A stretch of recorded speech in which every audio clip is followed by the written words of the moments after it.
What's going on, guys? This is Rob, and we are here with the first in a four-part series called The Resurrection of Magneto, and this comic is gonna blow your mind. So, the first thing this does is this picks up with Storm basically having a dream where she's almost kind of mentally reached out to by Magneto, or at the very least, sees him in the sense that he's just kind of standing on this shore, right, with this lava and all this kind of stuff, and says, Aurora, I was wrong. Now, first things first, this is not the Far Shore. For those of you guys who are curious, if you don't know what the Far Shore is, it's basically the last stop for any and all cosmic entities that exist out there.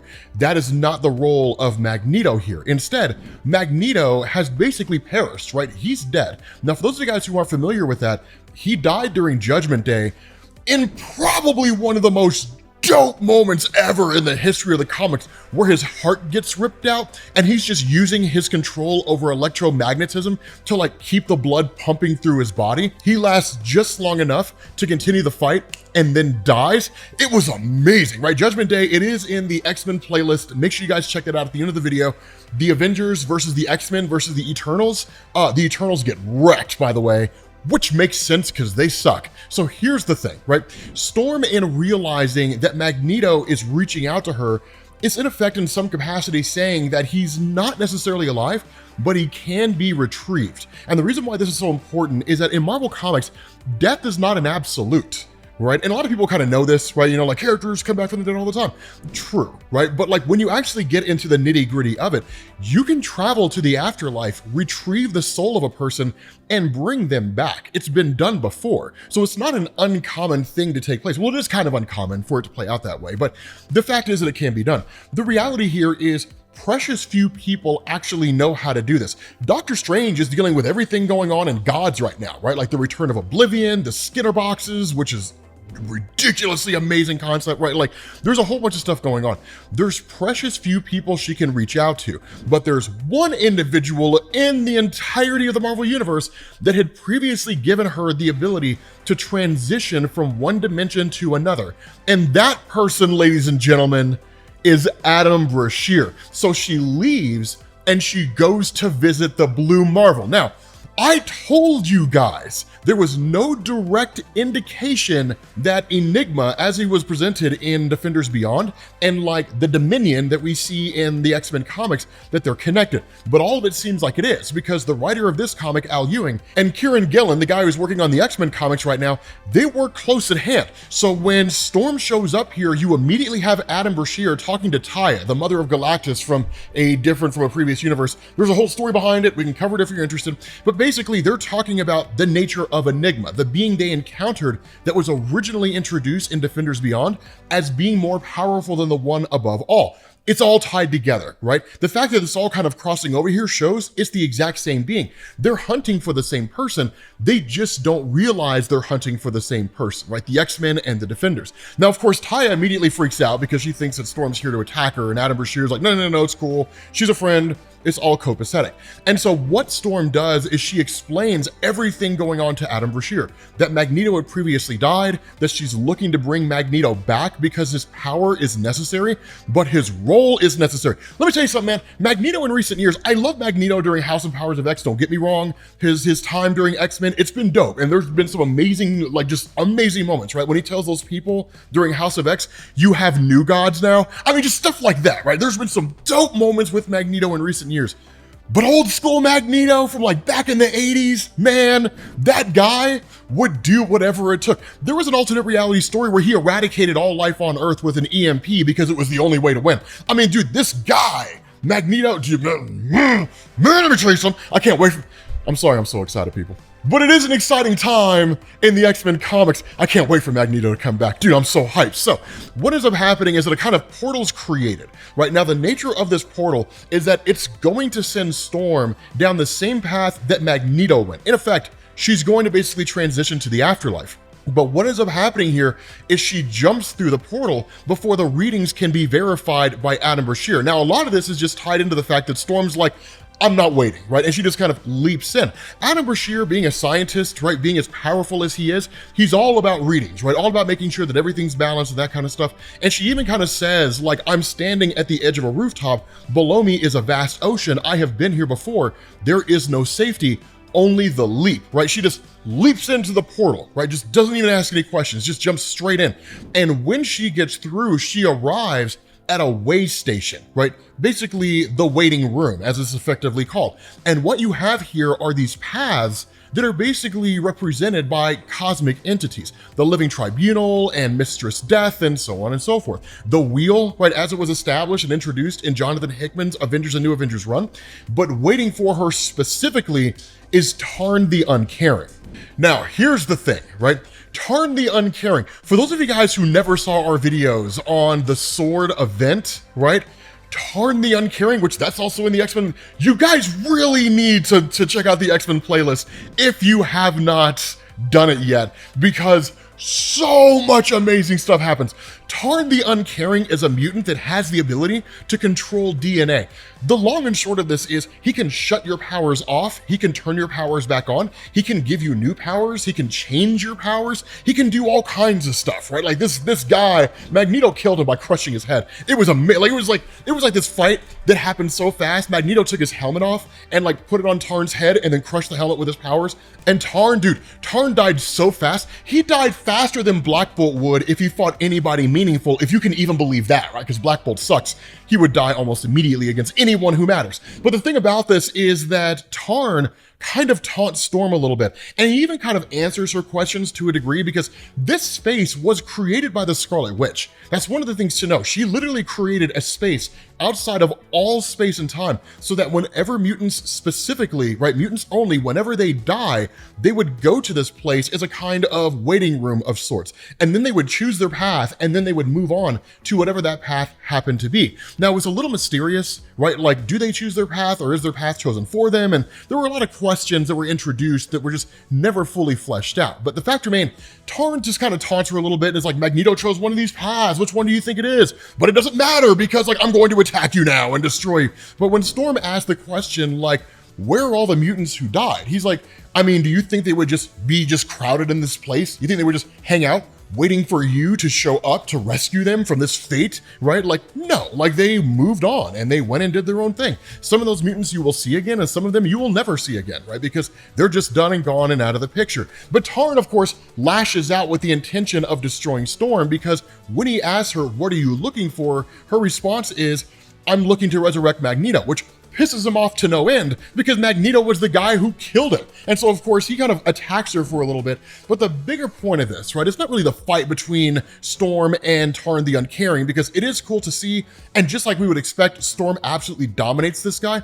What she realizes is that when a person enters this place, the rules and laws of the normal universe do not apply, which is to say, Tarn can only control his own DNA. He cannot do anything to Storm. And so Storm just overpowers this guy with a quickness. And then once the dust settles and he's quote unquote destroyed, if you want to call it that, she's met by Ashake or Asake. I'm not really sure exactly how you pronounce this. Let me know down in the comments section for those of you guys who are familiar with Egyptian dialect and you know exactly how the name is supposed to be pronounced, because she is of Egyptian heritage. And in fact, she is the ancestor of Storm. Now, an important thing to understand here, right, between, I want to say it was Gambit Volume 1, the original miniseries, issues 2 and 3, and then New Mutants Volume 1, issue 32, I think, this answered the question of why it was that Storm seemed to have latent magic potential, because she always kind of had that ability, but it was never fully fleshed out. And the fact is that, like, her ancestor is a direct servant of Ashtur, one of the elder gods that existed on Earth, and was granted the ability to manipulate magic. And so that ability to control magic was kind of passed down the generations to Storm herself. Now, it doesn't mean that Storm is on par with someone like Stephen Strange or something like that, but it was always just kind of like a undercurrent of her character that was never really overly explored, but was always kind of there and would like crop up occasionally, right? So the thing is, like, as they meet each other and as they talk, that this woman provides a little more concept here, right? A little more explanation here, but it's still very cloak and dagger, because she asks the question, she says, tell me why you came here. The response to Storm, it feels foolish to tell her that I threw myself into the unknown on the strength of a dream. So one of the things to know is that Storm thinks that to herself, but her mind is basically being read here. So the response here is, dreams are vital, little Aurora. They are messages from gods, even sometimes from eternity, the great all, and carry meaning beyond meaning. Dreams are binding. The response to Storm, I dreamed of Magneto. He was standing on a strange shore, readying himself to enter a ruined city. His face turned away, but in torment. It was more than a dream. It was a distress call, right? The response that she gets here is yes, but detail is important. We are in the place where magic lives. Symbols and metaphors all are the true reality.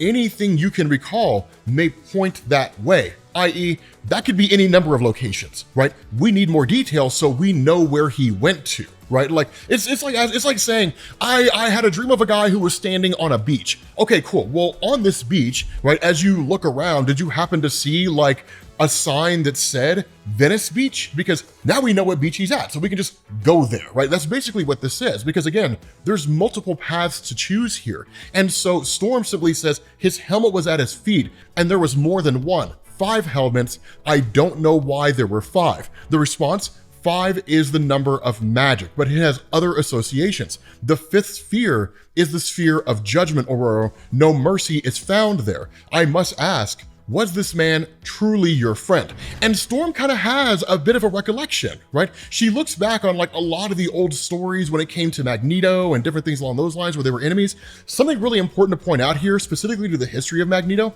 this little moment in the panel where you have him holding Kitty Pryde, that was a very, very landmark story. In fact, that took place in Uncanny X-Men issue number 150. That was the story where, with Kitty Pryde being Jewish and Magneto being Jewish, when he attacked her, right, because she was trying to stop him from one of his crazy extremist acts, he had realized he was becoming the very thing that he was trying to fight against, in the sense that attacking a young Jewish girl, he saw himself, while not necessarily physically, but at least philosophically, the same as the Germans from World War II. And so while this did happen during the events of Uncanny X-Men number 150, what you saw was a 50-issue redemption arc that culminated in the iconic Uncanny X-Men issue number 200, where Magneto is standing in chains on the front cover, and he's handing himself over to the World Court, right? Atoning for his past misdeeds. That's what Storm's kind of recollecting on, right? As often as she and Magneto were enemies, they were also allies. And when it really came down to it, right, during the events of Judgment Day, Magneto sacrificed his life for the mutant population. And so that's where she just kind of muses to herself, or sort of says, he was many things. He is owed many things. If he is suffering, I have to try. Because if this was just like Magneto from Uncanny X-Men, from like an Uncanny X-Men comic in like some random month in 1977, then she would have just been like, I mean, you know, yeah, he died, man. It happens sometimes. I don't know what to tell you, right? And she would have just left him there, right? That would have just basically been it. But Magneto is needed, because between his leadership skills and just his raw power, this guy is enough to more than turn the tide against the fight against Orcus, right? Like the governmental agency that's trying to wipe out mutants on Earth. And so that's where Storm says, but now I have a question that must be answered. The mutant souls that were here waiting, what became of them? And the response, would you wait forever? I do not know where they are. I only know which path they took. And they say, her road, right? She points the finger to basically Mistress Death, that in effect, they passed on to the true afterlife. But that's when the statement's made, then they are gone forever with no hope of return, really more of a question. The response, there is always hope. They crossed one threshold already, and death is not the barrier that many believe, which again, is an accurate statement. We know that from just a multitude of comics. When Jean Grey as the Phoenix met Mistress Death, who was actually in disguise as a construction worker, and explained the nature of death, that at any point in time, a person can be pulled from death, right? We've seen Thanos do that with people. We've seen Thanos banned from the realm of Mistress Death, right? So again, death is not an absolute. A person can be retrieved from there. It just depends on the circumstance. But even the statements made, like, you can escape this place if you do not tarry, because what's happening in the real world is that Taya and Adam Brashear are trying to resuscitate her, right? She's not willing to come back yet. But the fact is, Storm says, that changes nothing. I came to help my friend and comrade find the mercy that is being withheld from him, or if he wishes, to bring him back to the fight. And if I must, and that's where the statement is finished for her, you'll bring back every dead mutant with him.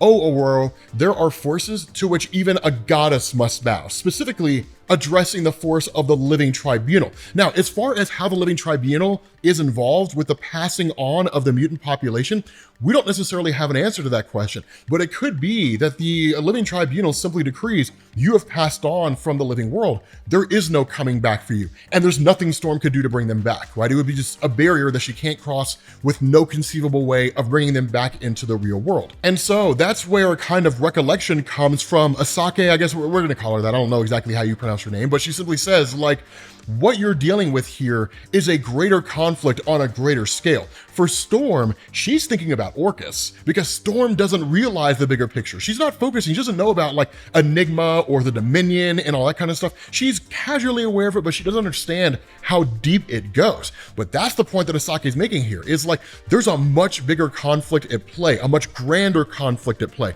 Magneto holds the key. You will need him. And so what she tells Storm is that Magneto entered into that tower. He went that way. Now the fate that awaits him, we do not know, but you must follow the path. And when Storm does, she falls down through the tower and comes directly in contact with the Dominion. Now, the cool thing here is that the Dominion, this is really going to be clarified in a pretty phenomenal way. But for those of you guys who are unfamiliar with that, right, we did make a video that specifically addressed this, but the long and short of this is that the Dominion themselves can best be represented as like Galactus, right? So Galactus travels around, he consumes worlds to satiate his own energy, right? And he sends the Silver Surfer out in order to find worlds that he can consume.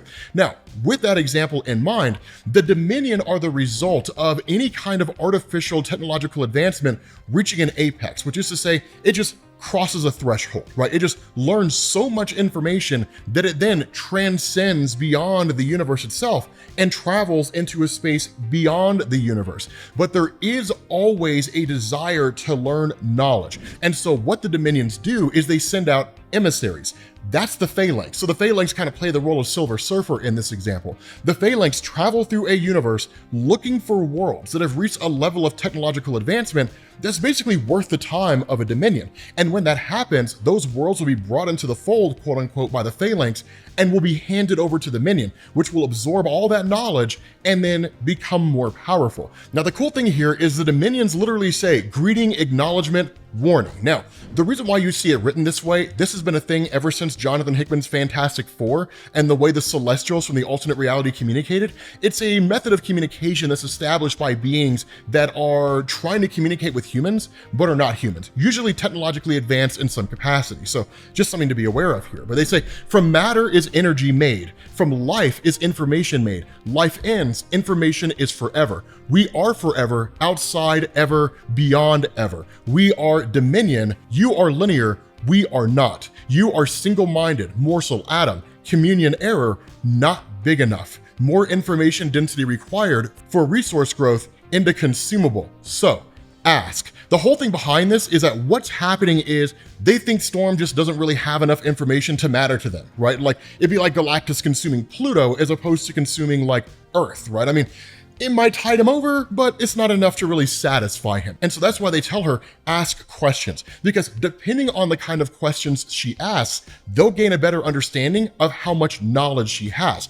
And if she has a vast amount of knowledge or knowledge that's worth their time, they'll consume her. Like if Reed Richards fell through this place, they would consume him in an instant. They would be like, this guy knows everything about everything. Cool, let's eat him, right? And that would be it. They would absorb his knowledge into themselves. So Storm asked the question, where am I? Now, one of the things that I want you guys to know, this will invoke the Beyonders. They will be brought up here because what the Dominion says is beyond, outside, mystery subsector designated overspace. Basically, they're beyond all space and time, outside of all existence. Now, they also say meeting space for cosmic intellects, higher thought forms, accessible via singularity, negative zone, origin point, multiverse 5, Cosmos stage 6. Now, the junction to everywhere. So this is one of those things where it's kind of ambiguous because spaces beyond the multiverse in Marvel Comics are represented in different ways. There's the far shore, there is just simply this vast white space where the cosmic entities meet,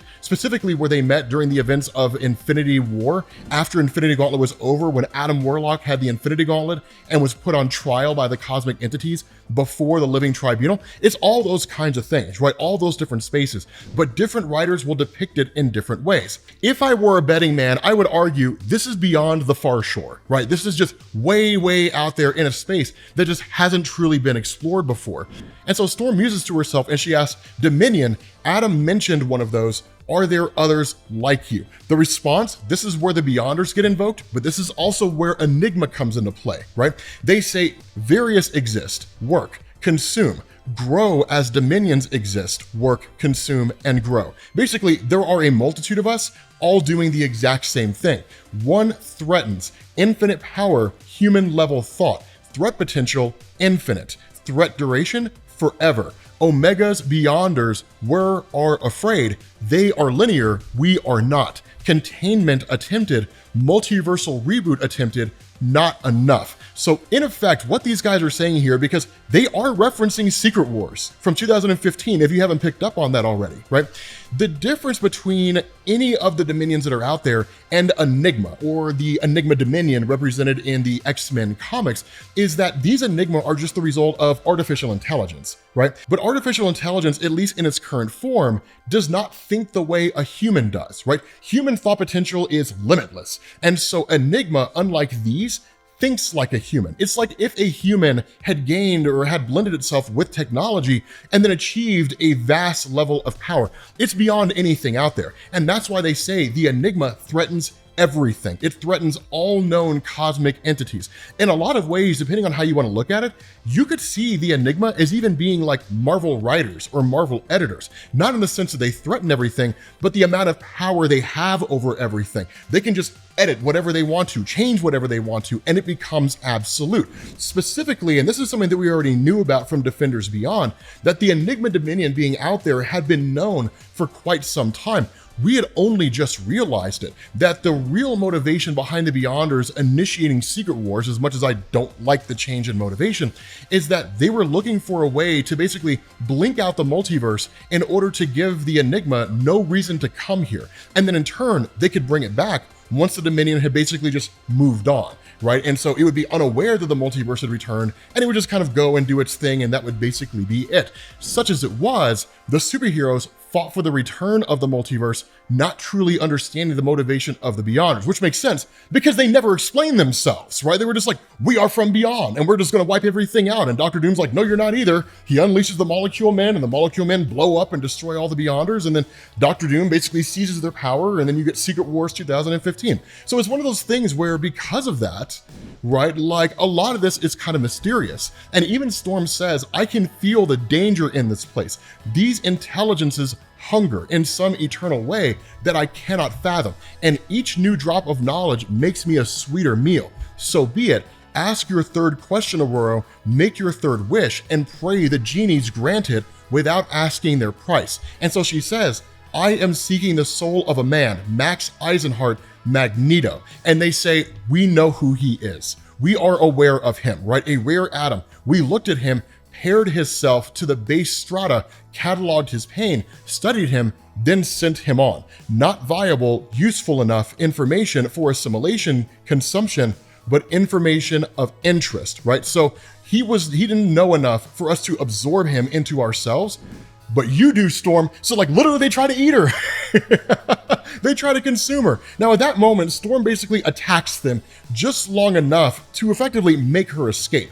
And when that happens, she just kind of comes falling down into the same location Magneto was in, surrounded by these almost kind of helmets for herself. Not really helmets, but like the little, tiaras, if we want to call it that, whatever you want to call it, right? But she's surrounded by these things, and she's like, wherever it is that Magneto's at and whatever he's dealing with, it is in effect his own personal hell. So I have to go and find him, rescue him from it, and bring him back. But with that being said, guys, we're going to bring this to an end. Massive cliffhanger. But if you guys need to get caught up on the X-Men, make sure you guys click the playlist, which will get you filled in, and it'll answer any questions you have. And I will catch you all later. Peace.